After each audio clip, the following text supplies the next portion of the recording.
저거 시작했습니다. 저는 항상 강조드리지만, 처음 파송 받을 때, 신 목사님께서 하신 말씀 중에 가장, 설교에 관해서 가장, 중요했던 메시지 중에 하나는, 저는 우리나라 전 국민을 위해서 이렇게 카메라에 녹화돼가지고, 누가 이 메시지를 듣건 그 사람의 회복을 바라는 그런 목적의 목사가 아니고, 하나님께서 저에게 허락하신 한 명, 두 명에게 필요한 말씀을 전하는 목사가 되라. 네가 이름을 모르는 성도가 생기는 순간 그 교회는 쪼개져야 될 때이니 내가 한 300명 외우겠더라 그러시더라고요. 300명이 넘으면 쪼개져야 된다. 그래서 300명 될 때마다 저도 파송하시고 토니 성교사 파송하기 하셨던 것 같아요. 지금도 계속 지금 부목사님 한 10분 계신 것 같아요. 막 어떻게 다 쪼개실 것 같습니다. 그래서 그 말은 이제 저도 이제 설교를 정할 때 이런 유혹이 있습니다, 여러분. 요즘 요런 설교가 유행하네. 요런 거 지금 유혹받을 때가 있어요. 요런 설교 멋있다. 이런 거. 요런 내용 괜찮네. 또 그런 내용은 제가 준비하는 것도 편합니다. 왜냐면 이미 잘하신 분들 거를 잘 조합하면 되니까. 근데 그게 아니라 우리 성도들에게 필요한 메시지를 전해야 되는데 감사하게도 하나님께서 우리가 이제 관계가 좀 돼서 지금 여기 계신 분들은 이제 저랑은 다 좀 아는 것 같아요. 그죠? 여기서 저 밖에서 봤을 때 그냥 지나가칠 사람은 없을 것 같아. 교회에서나 목사지 밖에서 목사야 이럴 사람은 없지 않습니까? 여기 있는 사람은 최소한 목사님 하면서 이렇게 인사 정도 다 하겠죠. 그죠? 그리고 그만큼 아는 만큼 우리가 서로 어떤 삶을 살았는지도 알고 서로에게 어떤 메시지가 필요한지도 아는 관계가 된 것 같습니다. 그래서 오늘 거를 시작하기 위해서 연말부터 지난주까지 예수님 시리즈를 했습니다. 예수님 시리즈 뭐였냐면 오셨을 때 이미 이름이 지어졌는데 이름이 임마누엘이래요. 임마누엘의 뜻은 우리랑 함께 하신대. 그리고 함께 하셔서 평화를 주신대. 근데 주시는 방법이 또 우리가 평화를 얻고 그분과 함께 하려면 반드시 거쳐야 되는 과정이 있는데 그 과정이 뭐냐면 빛이신 그분이 나를 비추게 허락해야 돼. 빛이신 그분이 나를 비추시면 아까 찬양 때 말씀하신 것처럼 뭐가 막 보일까요? 그동안 나는 안 보고 싶었던 거 그런 것들이 보일 겁니다. 방 안에 불을 켜면 어둠은 사라지지만 돌아다니던 쥐는 보일 거거든. 치우지 않은 쓰레기는 보일 거거든. 우리는 차라리 불 꺼고 살 때가 좋다. 내 방 크죠? 문 딱 열면은 꽤 커. 얼마나 너무 어두워서 얼마나 큰지도 모르겠어. 우와, 이렇게 넓은 집에 사세요? 네, 제가 이렇게 넓은 집 살아요가 좋지. 불 켰더니 청소할 게 한두 가지가 아니고 쥐 돌아다니고 누구는 박쥐 키우고 이런 삶을 남들이 보는 게 너무 괴로운. 저도 그 과정이 있었고 지금도 어떤 부분은 그런 과정들이 있습니다. 그래서 오늘부터 전할 제가 지금 5주짜리를 준비했는데 제 스타일 아시잖아요. 5주짜리 준비했다가도 두 번째 주를 전했는데 제가 실수했건 아니면 여러분들 표정이 조금 충분히 밟지 못했건 하면은 2주치 거를 다른 각도로 한 번 더 하고 이렇게 해가지고 5주치가 10주가 될 수도 있고 이거를 쭉 해서 어떻게든 여러분들에게 이게 전달될 때까지 할 건데 특별히 오늘부터 하는 주제는 빛이 비추는 거니까 우리가 선악과를 먹은 다음에 남에게 비춰진 빛은 잘 보이거든요. 야, 이 말씀 너 위한 거다, 야. 야, 너 이 말씀 듣고 이거 너 아니냐? 이거를 우리가 너무 잘하거든. 오토매티컬리 서로.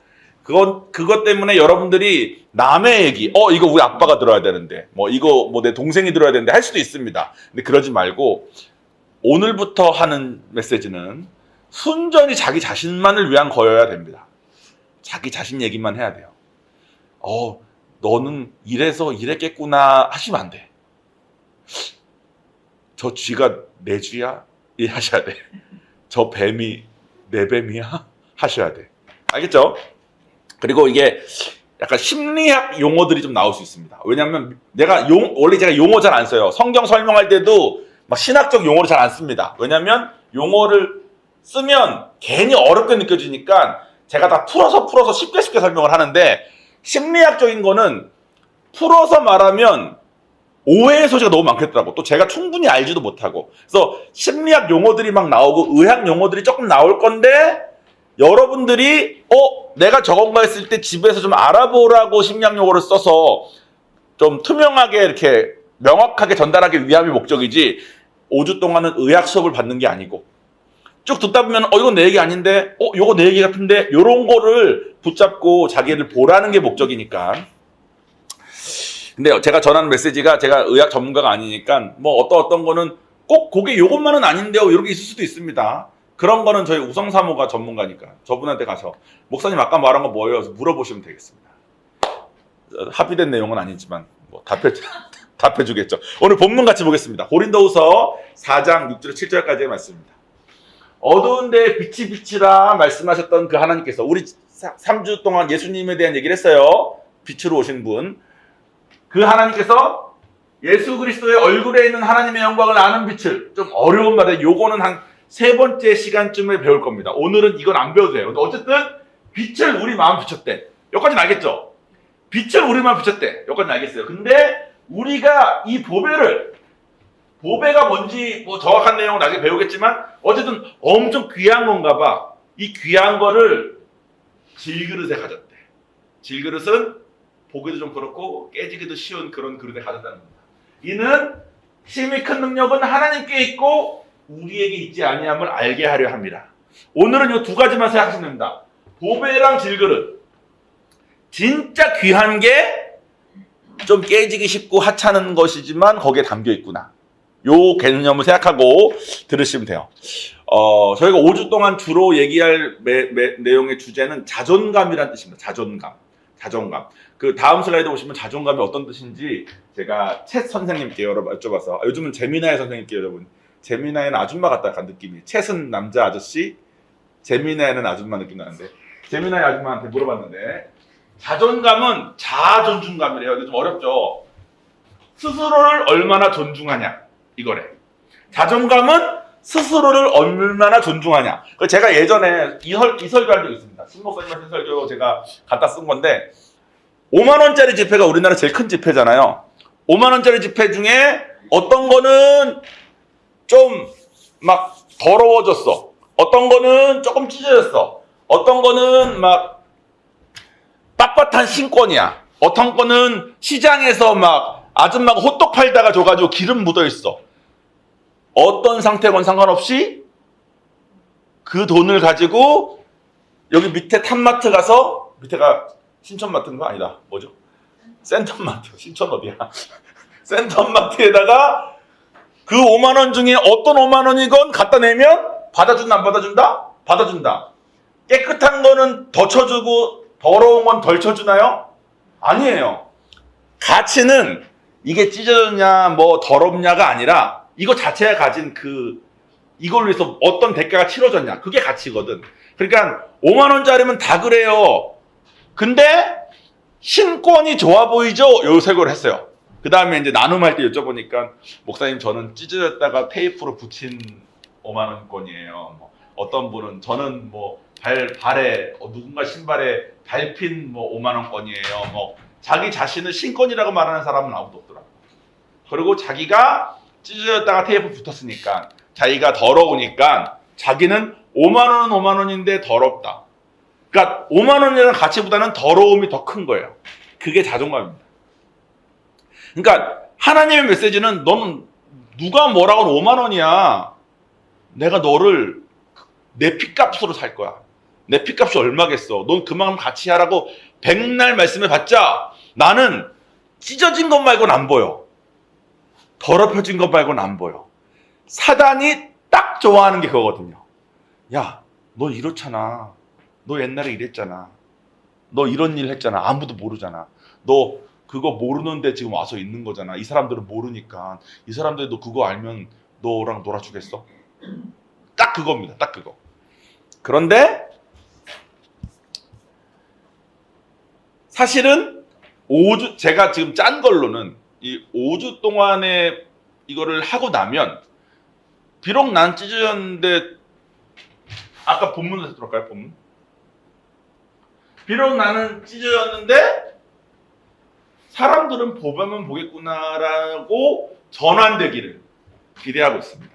여러분들은 지금 전혀 얼굴에 네가 암만 해봤자 전환이 되겠냐 하는 표정이시긴 한데 제가 하는 게 아니라 이 질그릇은 제가 하는 게 아니라 보배가 하시는 거기 때문에 기대하고 있습니다. 자, 우리 시작을 해봅시다. 자존감은 재미나의 아줌마가 그러는데 사실은 제가 이제 알고 있던 거를 제가 재미나의 이름 자꾸 쓰는 이유는 뭐냐면 출처가 분명하다. 이거는 내 생각이 아니다라는 말을 하기 위한 겁니다. 자존감은 100% 상처 때문이랍니다. 상처를 뭘 받았냐? 혹은 내가 받은 상처를 내가 어떻게 해석했냐? 혹은 상처가 아닌데 너무 지속적으로 어떤 상황이 있었냐? 결국 그것도 상처죠. 그러니까 다 상처예요, 다 상처. 그리고 상처 중에서 나에게 지금의 내가 이렇게 살고 있고 지금의 내가 나를 이렇게 스스로 이렇게 존중하는 이렇게 생기게 된 이유는 가장 큰 영향은 보통 태어나서 처음 받은 첫 상처가 제일 큰 영향을 끼친답니다. 태어나서 처음 받은 첫 상처. 그러니까 첫 상처 이렇게 얘기하니까 다들 좀 헷갈려 하시더라고. 제가 예를 몇 개 드리겠습니다. 원치 않는 임신으로 태어난 아이들은 태어났을 때 엄마가 걔 얼굴을 보지 않습니다. 뭐 안 좋은 일을 당해서 임신이 됐건 그럴 수 있겠죠. 혹은 임신은 사랑해서 했지만 낳기 전에 뭐 이 사람이랑은 못 살겠다. 근데 이 안에는 배 애는 이 사람의 애야. 뭐 어쨌든 뭐 소설 많이 읽잖아요. 드라마 많이 보지 않았습니까? 그래서 태어날 때 아이는 양수 안에서 엄마의 그 뭐죠? 뭐 다 느끼고 뭐 다 공급받고 이렇게 잘 있다가 나오는 순간 이미 너무 혼란스러운데 자기가 포근하게 쌓여져 있다. 그러니까 애를 키울 때 뭐 키워보시면 알겠지만 포대기로 이게 빡빡하게 쌓아야 되거든. 왜냐면 그게 양수 안에서의 느낌이랑 비슷하대요. 그러니까 애가 안정감을 느낀대. 그러니까 포대기에 뭐라고 한국말 뭐라고 하죠? 제대로 빡 싼다면 안 되잖아. 애기를 어떻게 싼다 그러지? 단단하게 잘 싼 다음에 엄마 품에 안으면 얘 입장에서는 엄마 뱃속에서 양수에 갇혀서 엄마 심장을 듣던 거랑 가장 비슷한 상황이기 때문에 이때 제일 애가 안정감을 느끼는 거예요. 태어나서 보통은 그렇게 해가지고 해주죠. 요한이 태어나자마자 간호사가 아빠인 저한테는 신경도 안 쓰고 엄마 품에 먼저 안기더라고. 왜냐면 그게 제일 중요하니까. 근데 그거를 못 받는 아이들이 있을 수 있습니다. 그러면 그 아이는 남은 평생을 신뢰하는 거에 어려움을 가지고 살게 된답니다. 누구도 신뢰하지 못한대. 그리고 그런 사람들이 많이 있습니다. 솔직히 저는 사역을 하다 보니까 이 사람은 신뢰에 문제가 좀 있구나. 이 사람은 어쩌면 그 상처가 있을 수도 있겠다. 얼마나 그때 그 혼란스러움이 얘한테 큰 상처를 주면 자기는 상처받아 생각도 못 하겠죠. 근데 그게 얼마나 큰 거면 얘가 남은 평생을 아무도 못 믿어. 당신도 나 속일 거 아니에요? 당신도 언젠간 나 떠날 거 아니에요? 여기서 나오질 못해. 근데 요거가 없으신다고 칩시다.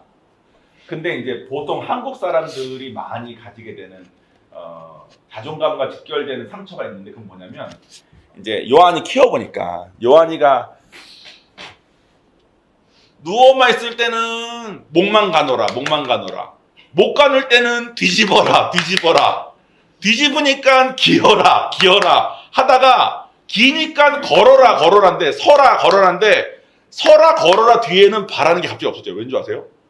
너무 바빠. 얘가 막 어디 부딪힐지도 모르고 뭘 날릴지 모르니까. 그때 얘는 모든 게 자기한테 엄청난 학습이 됩니다. 이 물컵을 보면 물컵이 생긴 거 보소 막 이 모양도 그렇고 하얀 색깔도 그렇고 가서 만져보고 싶고 이런 게 사실 이 아이한테는 너무나 큰 교육의 시간이어서 사실 제일 애기를 이렇게 머리도 좋게 키우고 하는 방법은 컬러풀한 울타리 같은 거 있어요. 이 안에는 얘가 좋아하는 걸로 가득 채워놓고 난장판을 해놓고 이 안에서 마음대로 놀게 하는 게 베스트래. 저도 그걸 따라 하려다가 집이 너무 좁아가지고 치웠지만 근데 만약에 한국은 이제 좀 좁게 사니까 미국처럼 막 크지 않잖아요. 그러니까 이런 울타리 같은 것도 없고 그냥 같이 사는데 애가 이거 딱 깼어. 깰 수 있죠. 애가 깼을 때 만약에 엄마건 아빠건 야 너 물병 깨면 어떡해. 이게 2살에서 4살 사이에 빈번하게 일어나지 않겠습니까? 4살이면 여러분 꽤 큰 겁니다. 근데 2살, 4살 사이에 이게 일어나면 즉각적으로 머리에 어떤 상처가 생기냐면 나는 이 물병보다 가치가 없구나로 직결됩니다. 자존감이 바로 낮아진 거야. 난 이거보다 중요하지 않구나. 우리 엄마한테는 내가 물병을 깼을 때 나보다 물병이 소중하기 때문에 나에게 뭐라고 하시는구나. 근데 우리는 그런 생각을 안 하고 그냥 막 키우죠. 그래서 애가 아무것도 안 건드리고 가만히 있으면 이거 우리 애 순하다 하면서 좋아하잖아요. 사실은 애가 이것도 깨고 저것도 넘어뜨리는 게 베스트인데 우리가 그걸 잘 못하는 것 같아요. 그리고 그거가 지금까지 나는 가치가 좀 없나 봐. 나는 물병보다 못한 사람이 너무 깊은 무의식 중에 있어가지고 살면서 어른 돼서도 계속 뭐만 보면 뭐 예를 들어서 진짜 좋은 비싼 뭐 여자들은 뭐냐 백을 샀다고 칩시다.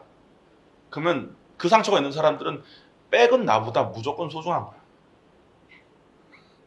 그런 분들 많이 보셨습니까? 비 오면 백을 안아가지고 자기가 비를 맞으시는 그 분들.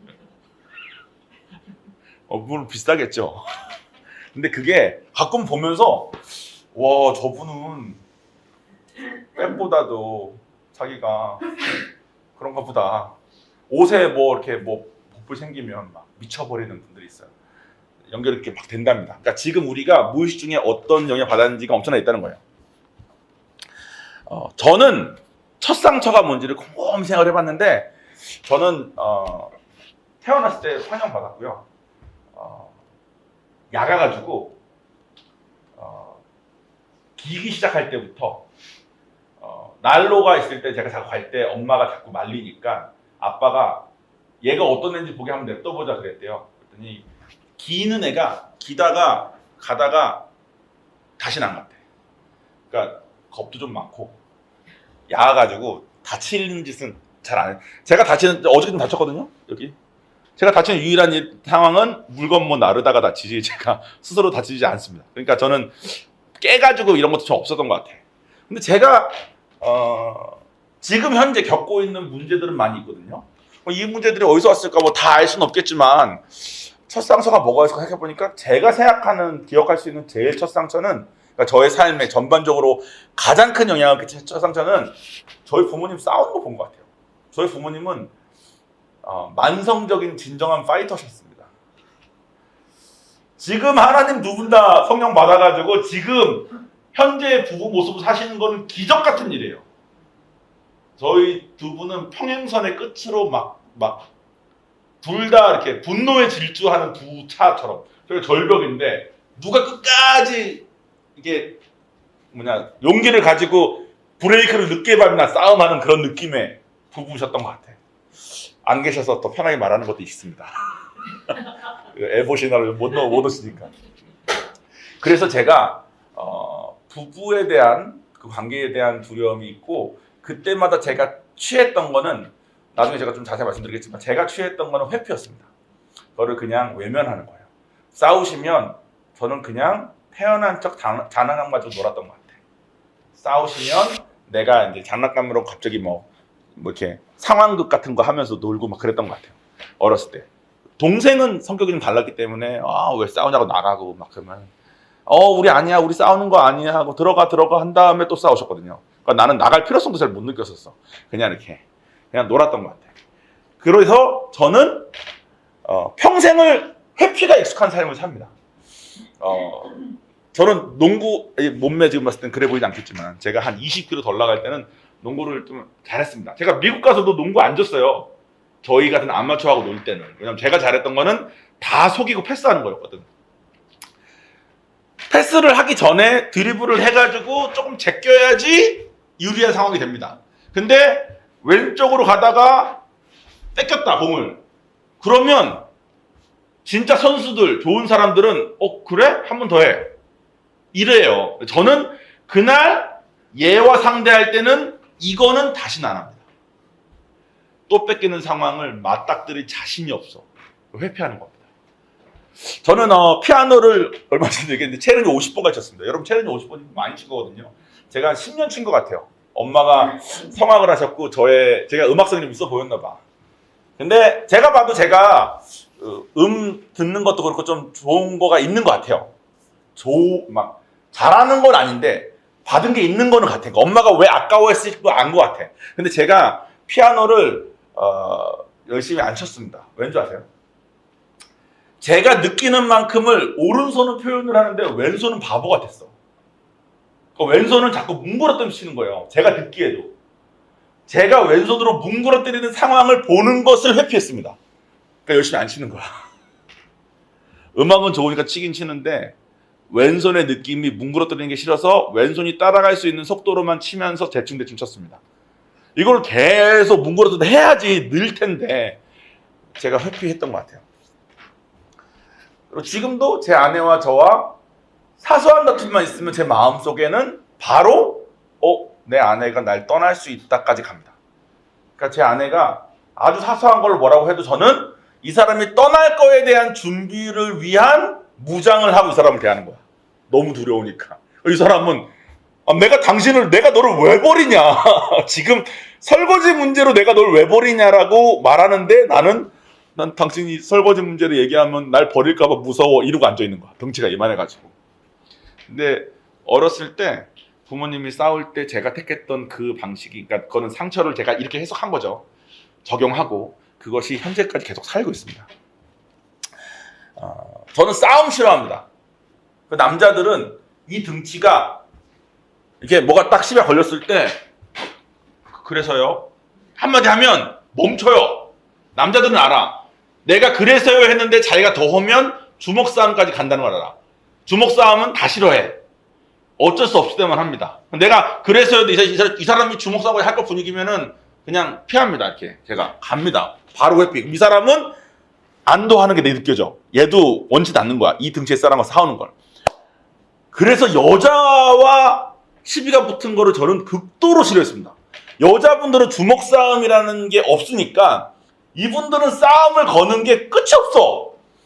그냥 싸우자야. 그래서 내가 그래서요 하면은 막 와. 그러면 어렵다. 그 도망가면 또 따라와. 그래서 저는 여자분과 시비 붙는 거를 제일 싫어했어요.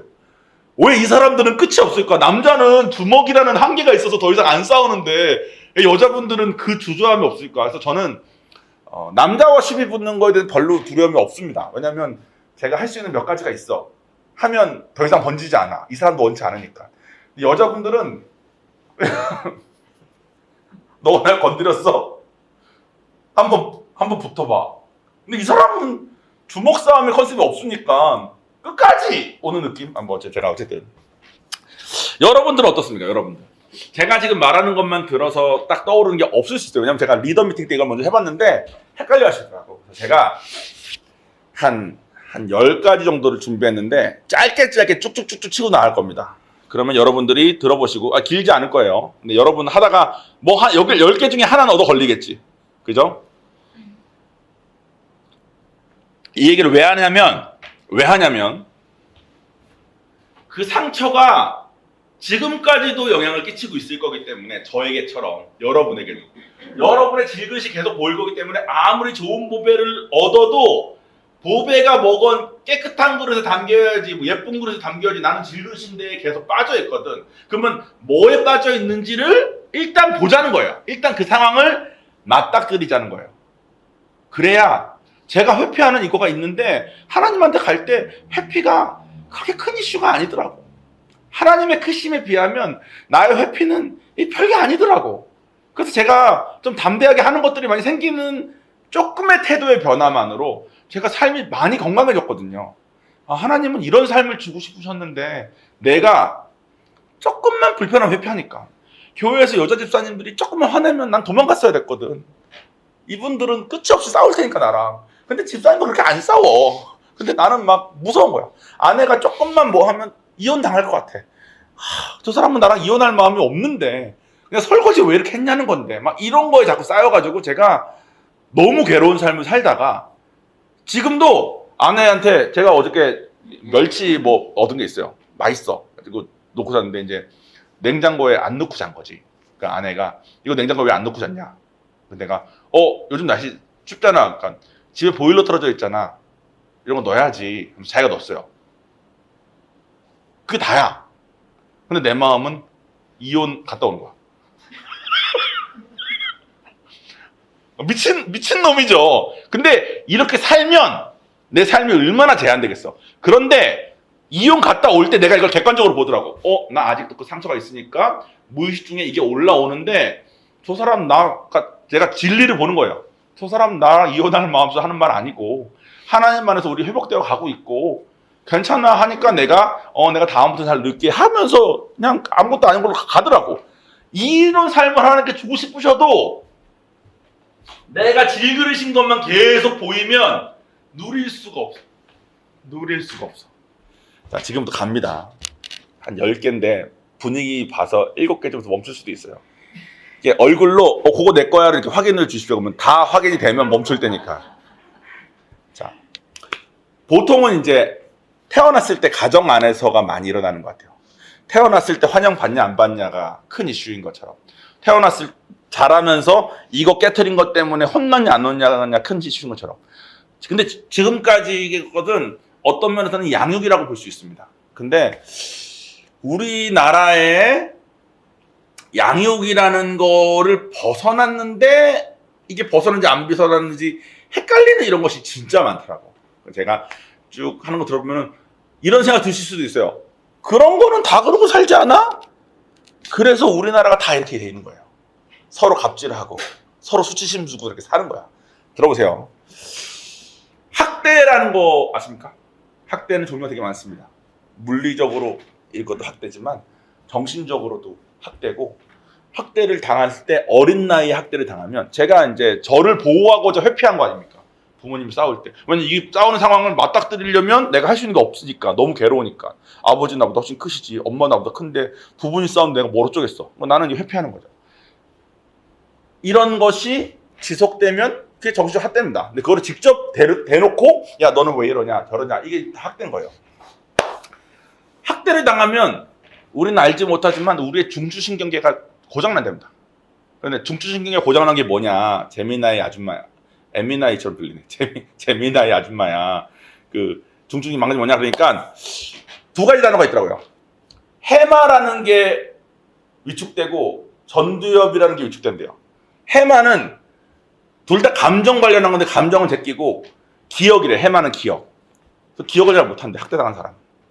그래서 과거에 고통스러웠던 기억이랑 현재를 구분도 잘 못한대.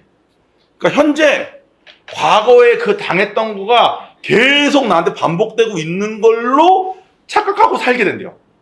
진짜 무섭죠. 여기까지는 없습니까? 오케이. 전두엽이 망가지면 충동을 조절하기가 어렵대.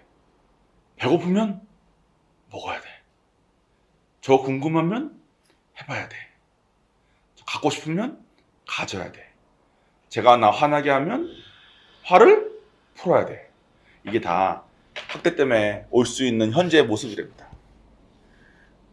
다른 사람 보지 마십시오. 나 그런 사람 아는데 하지 말고 자기 생각만 하십시오. 삼각화라는 게 있대요. 삼각화. 이건 다음 주에 좀 더 자세히 할 겁니다. 삼각화는 뭐냐면 엄마가 딸 불러다 놓고 야, 네 아빠가 어땠는 줄 알아? 이거 하는 게 삼각화래. 야, 엄마 못 살겠다. 야, 네 아빠 어떻게 했는 줄 알아? 이거 하는 게 삼각화래. 그러면 A 입장에서는 아빠 때문에 엄마는 불쌍해가 된대. 근데 아빠 때문에 엄마는 불쌍한데 자기가 할 수 있는 건 없잖아. 그러면 할 수 있는 건 없는데 아빠 때문에 엄마는 불쌍해를 끌어안고 평생을 사는 거예요. 그래서 엄마가 곧 자기의 분신이 됩니다. 엄마가 당하는 거 곧 자기가 당하는 게 돼. 자기가 아닌데. 엄마는 엄마고 자기는 자기인데.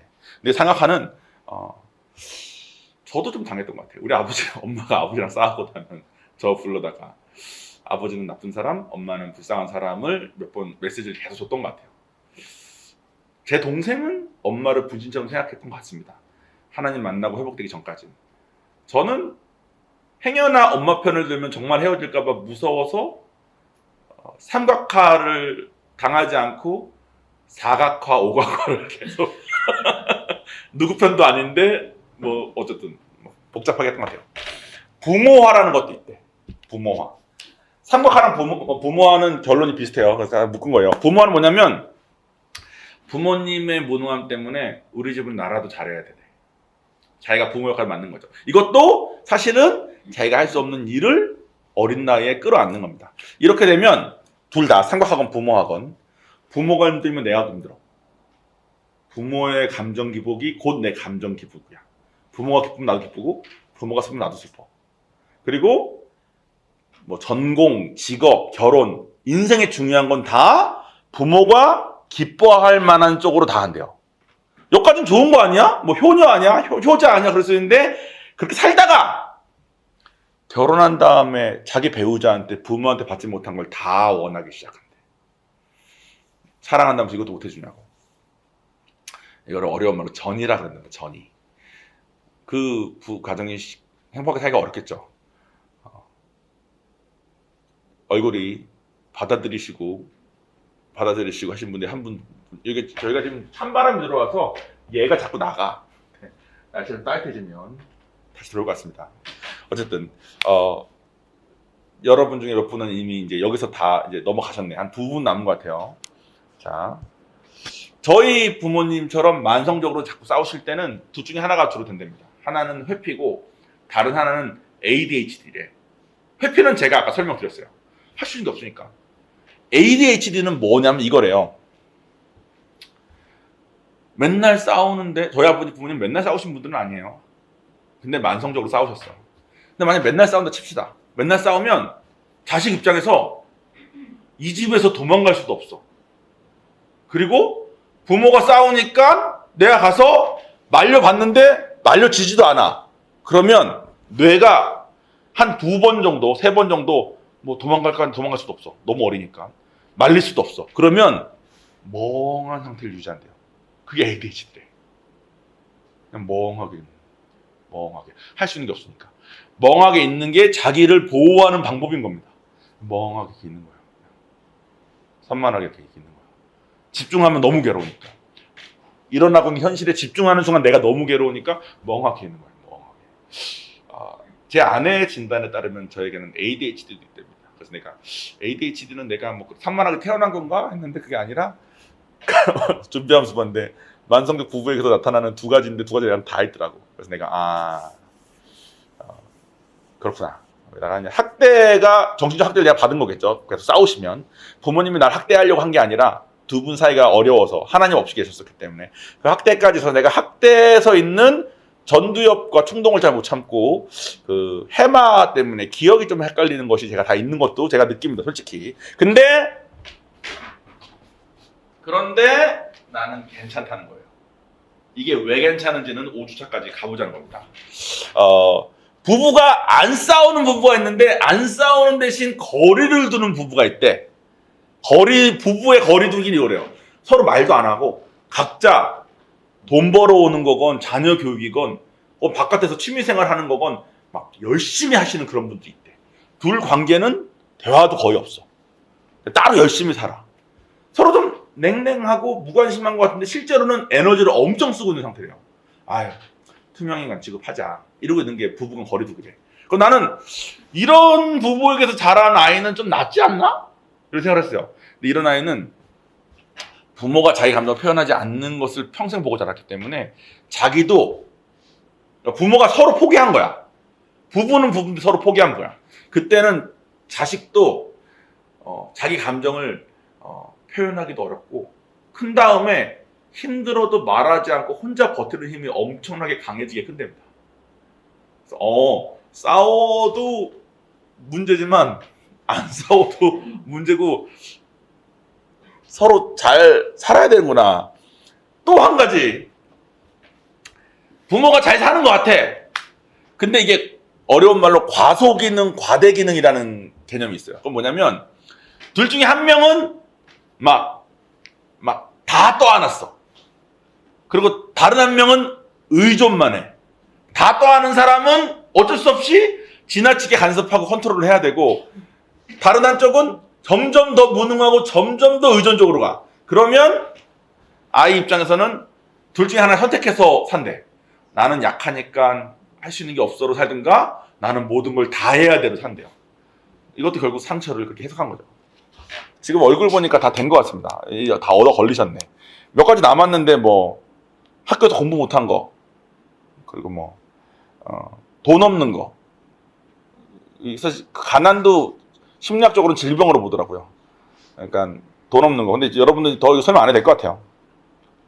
한국은 이게 많죠. 야, 너가 그러고도 뭐. 그러니까 제가 일을 잘 못해요. 제가 뭐 이런 거 잘 못해. 그래서 다쳐요, 이렇게. 그러면 야, 네가 그러고도 남자냐? 한국 이렇게 가. 너는 이건 잘 못하네 로 가지 않고 존재 자체를 부정해 버립니다. 야, 나와. 내가 할게. 이게 존재 자체를 부정하는 거거든. 못하면 도와주면 되는데, 야, 너는 이거 지금 자격이 없어. 넌 나와. 치워. 넌 치워. 내가 할게. 이거가 존재 자체를 부정하니까 사람들이 수치심을 계속 느끼는 거예요. 그러니까 갑질을 당하는 이 치킨집을 차리는 겁니다. 나이 들고 퇴직한 다음에. 제가 지금은 수치는 달라졌겠지만 2019년에 개척교회를 이제 시작해야 되니까, 부산은혜 교회를 시작해야 되니까, 그때 한참 알아본 통계에 따르면 우리나라에 있는 교회 수가, 우리나라에 있는 치킨집 수가 8만인데, 우리나라 치킨집 수가 8만이에요, 8만. 근데 우리나라에 있는 교회 수가 8만 5천이라고 했어. 그래가지고, 치킨집이 먼저 망하냐, 교회가 먼저 망하냐 하면서, 어쨌든, 그랬답니다. 자, 그러면 이제 제가 충분히 말했으니까 여러분에게는 어떤 상처가 있습니까? 옆에 있는 사람 말고, 자기. 제가 지금 말한 것 중에 얻어 걸린 거 하나씩은 다 있는 표정을 제가 확인했습니다. 그러면 안 보고 싶죠. 지금 이게 제가 아까 말한 그겁니다. 불을 켜서 쥐를 한 마리 본 거야. 쥐는 계속 돌아다니는데 어떡하지? 사실은 저 쥐는 나랑 함께 계속 있었던 거 내가 알긴 아는데 어떻게 할 수 없으니까 잡을 수도 없고 잡히지도 않고 어떡하지? 하는 마음으로 계속 지금까지도 영향받으면서 자기 자신을 사실은 쥐 있는 사람, 사실은 뱀이 있어서 어쩔 수 없는 사람으로 인지합니다. 근데 그게 팩트예요. 사실이니까 어쩔 수 없지. 그런데 하나님 안에서 괜찮다. 5만 원짜리니까. 5만 원짜리는 뭐하냐. 나도 새 돈이길 원한다. 나도 뭐 먹을 원한다 할 수 있지 않습니까? 근데 그 정도의 논리로 따질 레벨의 도배가 아니다. 이 얘기를 우리가 5주 동안 할 겁니다. 한마디만 하면 먹고 마무리 짓겠습니다. 하나님을 믿어야지. 우리가 자꾸 자기 생각대로 나를 믿는 것 같아. 내가 생각하는 나. 난 상처받아서 어쩔 수 없어. 우리 집은 이래서 어쩔 수 없어. 나는 이런 가정에서 자라서 어쩔 수 없어. 목사님은 이런 거 안 겪어봤잖아요. 회피면 다행이게요. 저는 이런데, 저는 저런데. 제가 우성사무랑 살면서 얻은 거 한 가지는, 얻은 게 많지만 정치적으로 얻은 거 한 가지는 저에 대한 분석을 10년 동안 전문가가 해줬기 때문에 저 사람의 분석이 부정할 수 없을 정도로 다 맞더라고. 저 사람이 나를 뭐 일주일에 한 번씩 보면서 점검해준 정신과 의사가 아니라 10년을 같이 살면서 얼마나 공부했겠어. 저라는 남편을 하려고. 저 사람 통해서 제가 얻게 된 거는 저라는 사람이 분석된 건데 저 사람을 통해서 이제 제가 맞닥뜨려서 괴로운 거 하나는 뭐냐면 나는 ADHD가 있는 사람도 잘 섬길 수 있겠구나. 나는 학대받은 사람도 잘 섬길 수 있겠구나. 나는 학대받아서 중추신경계가 망가진 사람도 잘 섬길 수 있겠구나. 나한테 다 있으니까 내가 도와줄 수 있겠는데 주님 너무 씁쓸해요. 저라는 질그릇이 너무 씁쓸해요. 근데 요거를 계속 느끼다가 은혜 받아서 보배가 얼마나 큰지를 느끼면 질그릇 따위 상관없는 상황으로 또 왔다가 하고 살더라고요.